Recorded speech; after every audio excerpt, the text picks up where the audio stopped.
You have to think that for most of his life, Adley Rutschman has been the best baseball player on the field in pretty much any game he's played in. But somehow, until Thursday, he had never in his baseball life hit a walk-off home run. Well, that has all changed as Adley walked it off for the Orioles on Thursday afternoon to get the series win over the A's. And I'll break it all down coming up on this episode of the Locked On Orioles podcast. You are Locked On Orioles, your daily Baltimore Orioles podcast. Part of the Locked On Podcast Network, your team every day. Hey there, Orioles fans. Today is Friday, April 14th, 2023, and welcome back into the Locked On Orioles podcast, part of the Locked On Podcast Network, your team every day. As always, I'm your host, Connor Newcomb. And coming up on today's episode, we're going to recap an exciting Orioles victory on Thursday afternoon as they beat the Oakland A's 8-7 to take 3 out of 4 in the series, and Adley Rutschman wins it with his first career walk-off homer. It was fun to be in the yard for Thursday's game, and I'll get you the 5 things you need to know from that one. Then we'll switch over to a little more negative side because the reason the Orioles even had to walk off in this game and didn't just kind of run away with this series win is because the starting rotation continues to really struggle. They're coming out early in games, giving up a lot of runs, and Cole Irvin continued that trend on Thursday. I'll break down how bad this rotation was in this series against a really bad Athletics team and what it means going forward and who could potentially be replaced. And then we'll talk about the roster move that the Orioles made on Thursday, calling up Ryan O'Hearn and how good his debut was in an Orioles uniform. But that's all coming up on this episode of the Locked On Orioles podcast, which is brought to you by Game Time. Download the Game Time app, create an account, and use the code LOCKEDONMLB for $20 off your first purchase. Last-minute tickets, lowest price, guaranteed. So we start today with an Orioles victory. Orioles 8, Athletics 7, the final score from Thursday afternoon at Oriole Park at Camden Yards. The O's winning it on an Adley Rutschman walk-off solo home run on the second pitch of the bottom of the ninth inning, leading it off to win the game. Orioles win the series 3 out of 4 from Oakland. They finish their homestand with a 4-3 winning record, and they are back over 500 at 7-6 overall through 13 games of this 2023 season. And I'm going to get you the 5 things you need to know from the Orioles 8-7 win over the A's. And the first thing you need to know, of course, is that Adley Rutschman played hero on Thursday. He told Kevin Brown and Ben McDonald after the game that surprisingly, that was his first ever walk-off home run at any level of baseball, and he saved it for the major leagues with the Orioles. So that's certainly fun. But Adley, he had another good game, and he continues to be the most productive player on the Orioles right now. Now, this was his only hit, but he had a good game behind the plate. And even with a 1-for-5, he's still hitting .373 with a 1094 OPS on the season. And even as good as Ryan Mountcastle and Austin Hayes have been, Adley has still been the Orioles' best hitter through 13 games this season. And he did have another hard hit ball on the day, but he wasn't exactly crushing the ball on Thursday like he had been earlier in the season. Did swing at a 3-0 pitch and just miss a go-ahead double or maybe even a 2-run homer in the 6th inning on a 99-mile-per-hour fly out to right field. But the walk-off homer was an absolute bomb. Trevor May came in out of the A's bullpen, 7-7 game, bottom 9. Adley takes the first pitch, second pitch, fastball, rockets it out of here quickly to right center field for the walk-off homer. 104 miles per hour off the bat, traveled 405 feet for the solo shot to win the game for the Orioles. I was in the yard. Not the biggest crowd in the world, but still solid amount of fans there, and they went crazy for the Adley walk-off home run, got doused in water and Gatorade, whatever it may be after that game, and just a really cool moment for Adley Rutschman with his first walk-off in an Orioles uniform, hopefully the first of many. Second thing you need to know from this one is that really the entire offense, not just Adley Rutschman, was alive and well in this game. Orioles put up 8 runs on 12 hits in this win over the A's, following up the games they had earlier in the week, specifically Tuesday night when they scored 12 runs against Oakland in that win as well. And they just continued to hit the ball. 8 of the 9 starters had at least one hard hit ball in this game. You had 5 of them have multiple hard hit balls in the game. The only one who didn't hit one hard was Cedric Mullins, who still got a hit. 8 of the 9 starters The O's are just getting contributions up and down the lineup right now, and it's really fun to watch. Third thing you need to know from this one, specifically from the lineup, even the guys who have been struggling early this year got things going on Thursday afternoon. Gunnar Henderson's had a tough season so far, but he went 1 for 3 with a double and 2 runs scored, had 2 hard hit balls in this game, which was really nice to see for Gunnar, who Brandon Hyde rightly said before the game Thursday, Gunnar's just a young player who's pressing a little bit right now, but he had a screaming double in the third inning that he hit 104 off the bat, even a fly out that was 99 miles per hour off the bat in the seventh inning as well. Also reached on a hit by pitch early in the game and was okay. So that was good to see Gunnar Henderson do that. Cedric Mullins, who has been struggling, he at least had a single in this game, also drew a walk, reaching base twice, still just hitting 184 with a 600 OPS, but hopefully he can turn that around. And then you had Terrin Vavra, who really had not done much at all this season, but Vavra got the start in right field, hitting the 7-hole, and Vavra with a 2 for 3 and a walk on the day, reaching base in 3 out of his 4 plate appearances, which is always a good sign for him. He's up to 231 on the batting average on the year after he was in a 2 for 20 extended slump really to start the season at one point, but Vavra put some good swings on the ball. His single in the second inning was 106 off the bat, just mashed it. His single in the eighth inning was 97 miles per hour off the bat. He was hitting the ball hard in this game, and you love to see those three guys hopefully starting to get the bats going. Fourth thing you need to know from this one as we switch things to the pitching side, the 7th, 8th, and 9th inning combination that we saw the Orioles use to really keep this game tied on Thursday afternoon, at least for the next couple of weeks, at least early in the season, that might be the go-to, the ideal 7, 8, 9 combination. With the game tied at 7 heading into the 7th inning, the Orioles turned it over to Brian Baker, who after a bit of a slow start to the year has been really good lately. Baker did issue a 1-out walk and probably should have had a strikeout, missed a call on a 1-2 pitch. But other than that, put up a 0, no hits with a strikeout and a walk on 18 pitches in the 7th inning. Then Danny Coulombe came in the 8th inning, the left-hander who the Orioles just basically got off waivers right before opening day. He did allow a hit, but had 2 strikeouts in a scoreless 8th inning. His stuff looked filthy. Coulombe has still not allowed a run in an Orioles uniform this year. And then, of course, Felix Bautista came in a tie game in the top of the 9th and easily set the A's down 1-2-3 with 2 strikeouts. Even somehow struck out Brent Rooker, who hit 2 homers and had 5 RBIs in this game for the A's, had 3 homers in the series, and just generally dominated the O's over these 4 games. But Bautista and Baker, they were both able to strike him out in the 7th and 9th innings, respectively. Bautista just attacked hitters. I mean, for Bautista to get 2 strikeouts and still only throw 10 pitches is really, really impressive from the mountain on Thursday afternoon.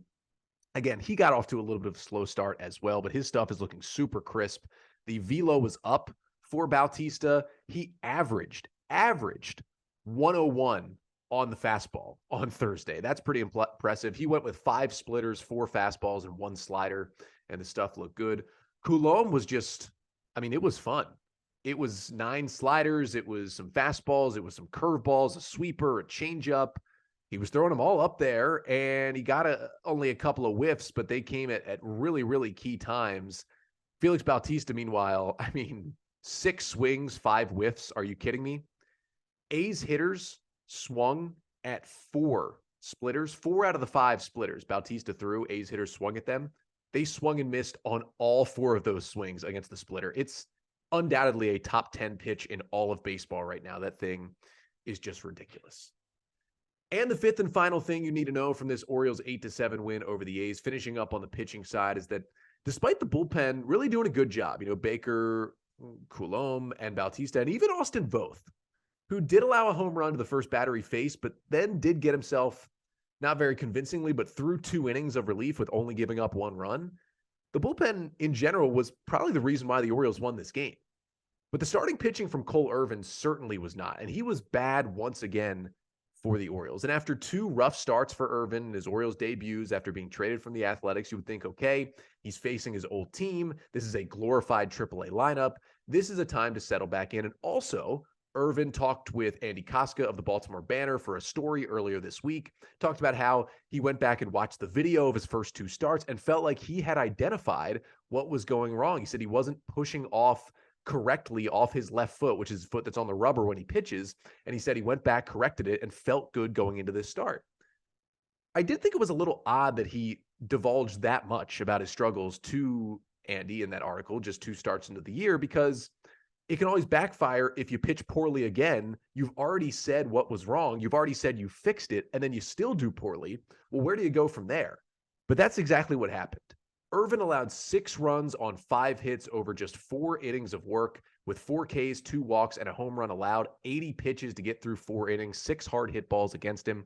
Irvin's ERA is now 10.66 through his first 3 Orioles starts. It is not good. At least he didn't walk 4 guys like he did in his last start, which tied a career high.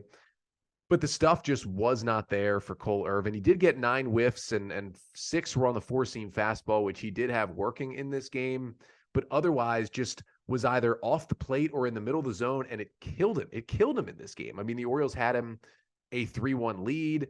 He immediately gives up a 3-run homer to Brent Rooker in the 3rd inning. All of a sudden, Oakland goes on top. The Orioles get 4 runs at the bottom of the 3rd. They go up 7-4. You're thinking, okay, time for Irvin to settle down. Nope. He loads the bases, gives up a 2-run single in the 4th. All of a sudden, it's a 7-6 game. Then they got to pull him. All these starters not going deep into games. And Irvin was another one who just couldn't even get through 5 innings. And that's what we'll get to coming up next. It's not just a Cole Irvin problem. It's a most of the Orioles rotation problem right now. The bullpen hasn't been great, but it's had its moments like Thursday. The offense has been amazing, and the defense has been up and down. But the starting rotation has just kind of been bad through 13 games this season. So we'll break down how bad they were in this A's series and what the Orioles can potentially do about it. That's coming up next. But first, this episode of the Locked On Orioles podcast is brought to you by Rocket Money. Do you know how much your subscriptions really cost? Most Americans think they spend around $80 a month on subscriptions. Well, the total cost is actually closer to $200. And if you don't know exactly how much you're spending every month, you need Rocket Money. Rocket Money is a personal finance app that finds and cancels your unwanted subscriptions, monitors your spending, and helps you lower your bills, all in one place. Over 80% of people have subscriptions they forget about. Chances are you're one of them. But Rocket Money will quickly and easily find your subscriptions for you. And for any you don't want to pay anymore, you just hit the cancel button. And Rocket Money, they do the work. They cancel it for you. It's that easy. So stop throwing your money away. Cancel unwanted subscriptions and manage your expenses the easy way by going to rocketmoney.com/lockedonmlb. That's rocketmoney.com/lockedonmlb. One more time, rocketmoney.com/lockedonmlb. And this episode of the Locked On Orioles podcast is also brought to you by Game Time. Now, I went to the Orioles game on Thursday. It was already my 3rd Orioles game out of 7 home games this year. And I'm not a season ticket holder. I just kind of get the tickets shortly before the game. But buying tickets right before the game, it shouldn't be stressful. Well, Game Time is the fast and easy way to buy tickets for all the events near you. With killer deals on last-minute tickets and their best price guarantee, you can stop stressing over the tickets and get hyped for all the fun that you will have. And they've got tickets to the Orioles. I'm always browsing on the Game Time app to try and find a good deal to Oriole Park at Camden Yards. You don't have to plan for months in advance. Game Time has deals on tickets the day of the event. You can get exclusive flash deals on tickets as well. And the Game Time guarantee means you'll always get the best price. So snag the tickets without the stress with Game Time. Download the Game Time app, create an account, and use the code LOCKEDONMLB for $20 off your first purchase. Terms apply. Again, create an account and redeem code LOCKEDONMLB for $20 off. Download Game Time today. Last minute tickets, lowest price, guaranteed.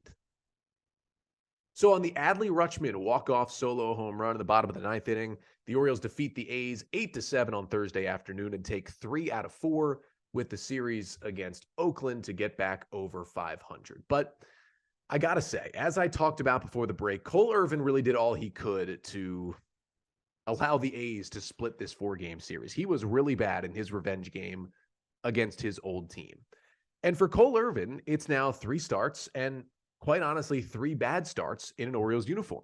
Similar thing for Dean Kramer, we talked about on yesterday's episode after he struggled on Wednesday night.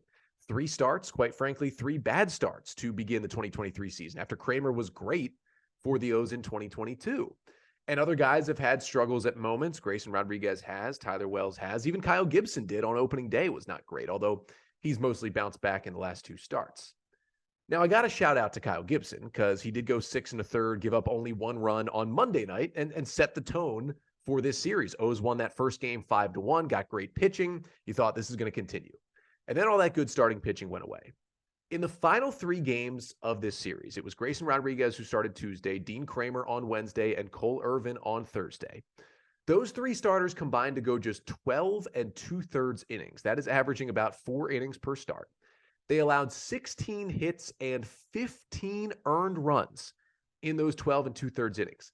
That is a 10.66 ERA for the Orioles starters in that stretch. They struck out only 11 batters while walking 8 and allowing 3 long balls against legitimately a bona fide AAA lineup. I mean, you look at the A's lineup, and yes, Brent Rooker has turned into prime Barry Bonds, but they've got Jesus Aguilar hitting 4th. Orioles fans know Jesus Aguilar is not anything close to the player he used to be. Carlos Perez, their backup catcher, who they signed to a minor league deal, was DHing on Thursday because they like his bat that much as compared to the rest of the guys they have on this team. It is not a good lineup. It's better than a AAA lineup, but it's not a legitimate major league lineup, I'll tell you that. And the O's got crushed. And again, Gibson was good on Monday, but after that, a 10.66 ERA. And the question is, how do you fix it? Because you could argue, not even everybody in the rotation has made 3 starts yet. And you can say it's probably a little too early to pull the trigger, start making some panic moves. You've got Gibson pitching well. You've got Irvin. He's still the veteran guy. You feel like he's going to turn it around. You are going to take the almost full season sample size of Dean Kramer from last year versus 3 starts of this year. And I get all that. But there are some options for the Orioles. Now, number one option is Kyle Bradish is going to return on Wednesday. He's going to pitch tonight, 4 or 5 innings in a rehab start in Bowie. And as long as all goes good, he's going to be activated Wednesday and start game 2 of that 2-game set in DC against the Nats. I think he's, when he gets back, going to be the Orioles' best pitcher. So that's certainly going to help the rotation. Now, talked a lot on yesterday's episode about who Bradish will replace. Talked about how it could be Dean Kramer, could be Grayson Rodriguez, could be Tyler Wells. Heck, it could even be Cole Irvin with how bad he's been in his first 3 starts. I mean, he does have a minor league option as well. So does Dean Kramer.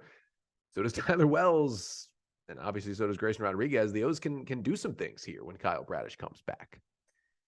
But even with that, I mean, Bradish should help. I love his stuff. I think he's going to be great this year. But it can't just be that. I mean, you're looking down in AAA Norfolk, and we know the Orioles have some more starting pitching depth than they've had in the past. But it's kind of jarring when you see, again, none of these lineups that the Tides are facing are as good as the A's lineup. It's still a major league lineup better than a AAA lineup. But the A's have one of the worst lineups in Major League Baseball right now. And they have some players who, if they were on teams that were trying to win, they would be in AAA right now. I mean, you could argue there's not many players on this A's team in the lineup right now who would be in the lineup of a baseball team that's really trying to win. And you look at what the Norfolk starters did in their last time around the rotation. Now, granted, Bruce Zimmerman did not pitch the last time around. He had a cut on his finger, so they skipped a start.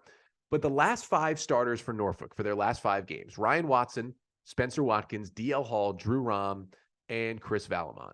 Those 5 starters, here's what their 5 starts looked like.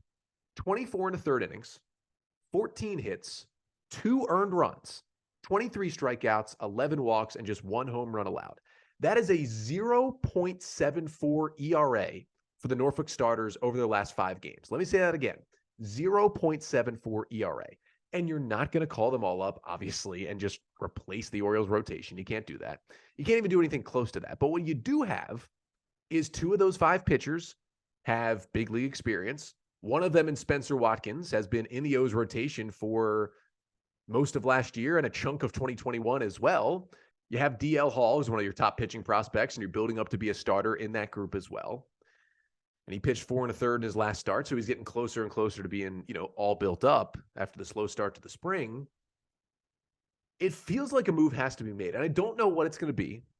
And when Bradish comes back, there could be a multitude of moves, but I could even see a move being made today, because today is now the day where you can start optioning players back down to AAA and calling anyone up without it being injury related. The new CBA means you have to wait 2 weeks to do so, but today is that 2-week mark. I could see a guy like Spencer Watkins coming up. Maybe they would want DL Hall to have a couple more starts, but I could certainly see a Spencer Watkins or even a Bruce Zimmerman if his finger's okay coming up. I talked about it on yesterday's episode. I could certainly see at the very least Joey Crable or Nick Vespi coming up to supplement and help out the bullpen at this point, but you might need some length because Austin Voth has pitched a lot and pitched poorly. Keegan Aiken has pitched a lot and pitched poorly. And Mike Baumann is closer to a one-inning guy than a long reliever at this point. You need some length in the bullpen, and I think they might need to add one of these guys. And even if it's not for the rotation, they need him in the pen, and they might need him in the rotation because you feel like, Spencer Watkins, from what he showed last year, he can keep you in a game. And I really want to see DL Hall back at the big leagues. That's two guys I think should be up here right now, potentially. And throw Crable and Vespi in the mix because they've been good. They've pitched in the big league bullpen.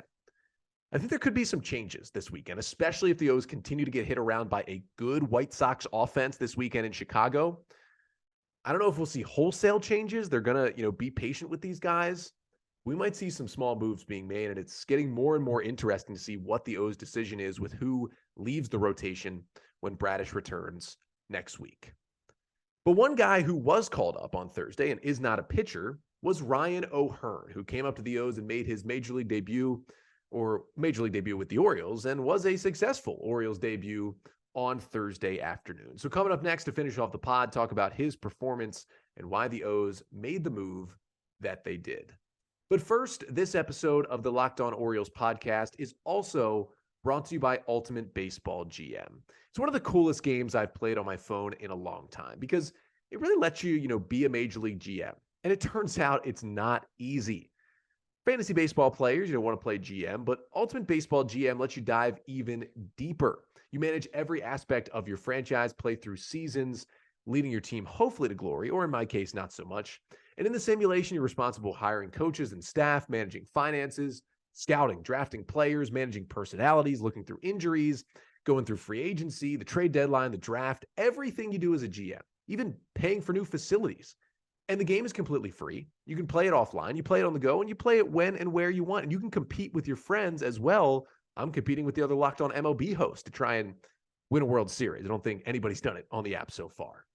But Locked On Orioles listeners get a 100% free boost to their franchise when using the promo code Locked On in the game store.